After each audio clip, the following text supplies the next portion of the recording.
Morning. ప్రభువైన యేసుక్రీస్తు వారి పరిశుద్ధ నామములో అందరికీ శుభాలు. ఈరోజు మన అనుదిన ఆత్మీయ ఆహారంగా దేవుడు మనలను హెచ్చించే ముందు దీనత్వంలోనికి నడిపిస్తారని, ఆ దీనత్వంలోనికి మనం నడవాలి అంటే కొన్ని కష్టాలు, కొన్ని శ్రమలు, కొన్ని బాధలు మనకి దీనత్వాన్ని నేర్పుతుందని, ఆ దీనత్వమే మనల్ని ఉన్నతమైన ఆత్మీయంగా హెచ్చింపబడే స్థితికి దేవుడు నడిపిస్తాడని బైబిల్లో అనేక చోట్ల మనం చూడొచ్చు. ఉదాహరణకి మహాజ్ఞాని సొలొమోను అంటారు, సామెతల గ్రంథం 18వ అధ్యాయం 12వ వచనంలో, ఆపత్తు రాకమునుపు నరుని హృదయము అతిశయపడును, ఘనతకు ముందు వినయం ఉండును.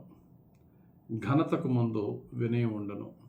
చదవబడిన వాక్యంలో చూస్తే మహాజ్ఞాని సొలొమోను అంటున్నాడు, ఘనతకు ముందేముంటుందట? వినయం ఉంటుందట. వినయానికి ముందే ఉంటుంది శ్రమ, శోధన, బాధ, కష్ట నష్టాలు.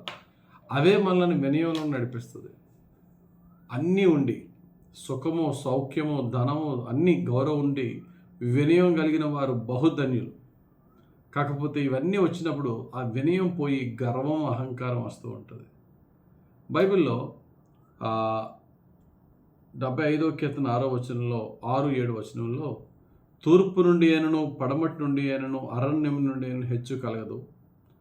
దేవుడు తీర్పు తీర్చువాడని ఉంటుంది. ఎలా తీర్పు తీర్చువాడు? ఒకరిని హెచ్చించువాడైనా, ఒకరిని తగ్గించువాడైనా అనలేదు. ముందు హెచ్చించుట, ఒకరిని తగ్గించువాడైనా, ఒకరిని హెచ్చించువాడైనా అని ఉంటుంది. చూడండి, దేవుడే తీర్పు తీర్చువాడు. ఆయన ఒకరిని తగ్గించును, ఒకరిని హెచ్చించును. ముందేమొచ్చిందండి? తగ్గింపు వచ్చిందా? హెచ్చింపు వచ్చిందా? తగ్గింపు వచ్చింది. ఆయనే ఒకరిని హెచ్చించును, ఒకరిని తగ్గించును, ఒకరిని హెచ్చించును. అలాగే యెహెజ్కేలు భక్తుడు అంటాడు, ఘనమైన చెట్టును పోల్చుతున్నాడు. నీచమైన చెట్టును ఘనమైనదిగాను, ఘనమైన చెట్టును నీచమైనదిగాను చేయగలవాడు ఆయనే. ఎండిన చెట్టును చిగురింప చేయువాడైనా, చిగురించిన చెట్టుని ఎండగొట్టువాడైనా. వీటి కంపారిజన్ చూసినప్పుడు ముందు ఎండిపోయిన చెట్టుని చిగిరింప చేసేవాడు అని రాయలేదు ఆయన. చిగిరించిన చెట్టుని ముందు ఎండగొట్టుతాడు, ఆ ఎండిపోయిన చెట్టుని చిగిరింప చేయువాడు. చూద్దామా? యెహెజ్కేలు గ్రంథం 17వ అధ్యాయం 24వ వచనం, దాని కొమ్మల నీడను అవి దాగును, మరియు యెహోవానగు నేనే ఘనమైన చెట్టును నీచమైన చెట్టును ఘనమైనదిగాను చేయువాడననియు. ఫస్ట్ ఏంటండి?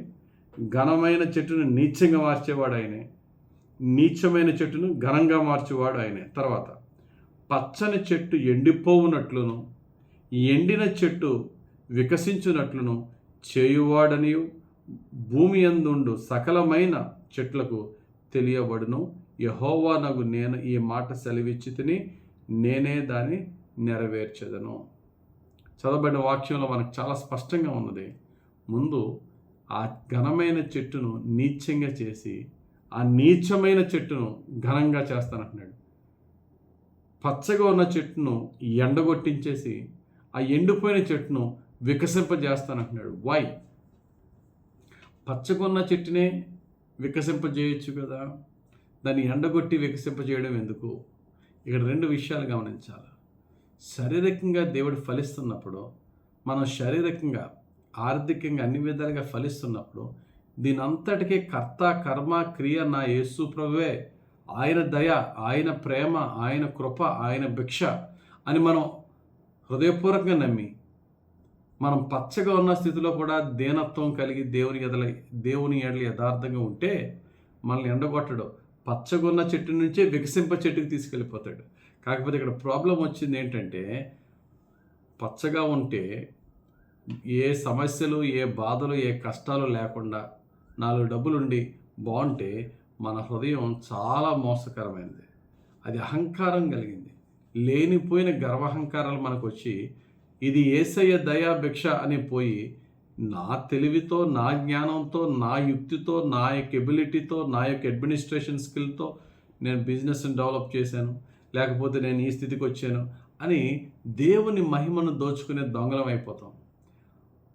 ఆ స్థితి నుంచి మనకి దేవుడు పాఠాలు నేర్పి మనలను శారీరకంగా కాకుండా శారీరకంగా హెచ్చించడంతో పాటు ఆత్మీయంగా హెచ్చించాలి అంటే ఆ వ్యక్తి ఆ సత్యాన్ని నేర్చుకోవాలంటే ముందు ఆ వ్యక్తిని ఎనగొట్టాలి. దేవుడు నెబుకద్నెజర్‌ని ఒక ఉన్నత స్థితికి హెచ్చించిన తర్వాత వాడు తన హృదయంలో గర్వించాడట. గద్దె దించి గడ్డి మేయించాడు. వికసించిన చెట్టును ఎండిన మొద్దుగా మిగిల్చేశాడు. అక్కడ అతడు మారు మనసు పొంది దేవుని పాదాలు పట్టినప్పుడు మరలా అతని పూర్వపు స్థితి కంటే ఘనమైన స్థితికి దేవుడు హెచ్చించాడు. ఈ ఎగ్జాంపుల్స్ అన్నీ చూస్తే ఏం కనబడుతుంది?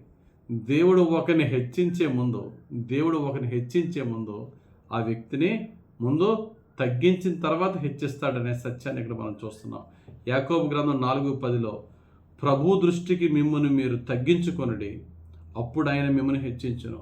ఇక్కడ కూడా మనల్ని మనం తగ్గించుకుంటే ముందు దేవుడు మనలను హెచ్చిస్తాడు. కాబట్టి ప్రియులారా, ఎవరైనా సరే కష్టాలు, ఇబ్బందులు, శ్రమలు, బాధలను గుండా వెళ్తున్నప్పుడు తెలుసుకోవాల్సిన సత్యం ఏంటంటే, ఇవన్నీ నన్ను దీనునిగా మార్చటానికి, ఇవన్నీ నన్ను విశ్వాసంలో బలపరచటానికి, ఇవన్నీ నన్ను దేవునికి మహిమ చెల్లించే విధంగా మార్చటానికి నన్ను దేవుడు నాకు ఇస్తున్న ట్రైనింగ్ అని మనం విశ్వసించి దేవునికి ప్రీతికరంగా మారితే మనం దేవుని యొక్క కృపలో అత్యున్నతమైన స్థితికి హెచ్చింపబడతాం.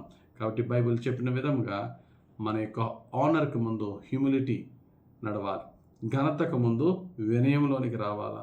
వినయముతోనూ దీనత్వంతోనూ సమస్త మహిమను ప్రభువుకు ఆపాదిస్తూ జీవించిన వారిని దేవుడు చిగురింపు చేస్తాడు, హెచ్చిస్తాడు. ఆ విధంగా మనం కూడా యేసయ్య కృపలో హెచ్చింపబడదాం. దేవుడు తన పరిశుద్ధ వాక్యం మన జీవితంలో నెరవేర్చును గాక. ఆమేన్. మహిమగల తండ్రి, ఇచ్చిన ఈ వాక్యం బట్టి స్తోత్రాలు. ధ్యానించిన ఈ వాక్యం మా అందరికీ రక్షణ వాక్యంగా ఎప్పుడు కూడా ఎండిన స్థితిలో ఉన్నా, పచ్చగా ఉన్నా, దీనులుగా నీ పాదాల యొద్ద నమ్మకంగా జీవించే భాగ్యం మాకు దయచేయమని యేసు నామములో ప్రార్థించి వేడుకొనుచున్నాం తండ్రి. ఆమేన్. తండ్రి యొక్కయు, కుమారుని యొక్కయు, పరిశుద్ధాత్మ దేవుని అభిషేకం హెచ్చుగా మనపై దిగి వచ్చి మనల్ని రక్షించి కాపాడి దీవించునుగాక. ఆమేన్.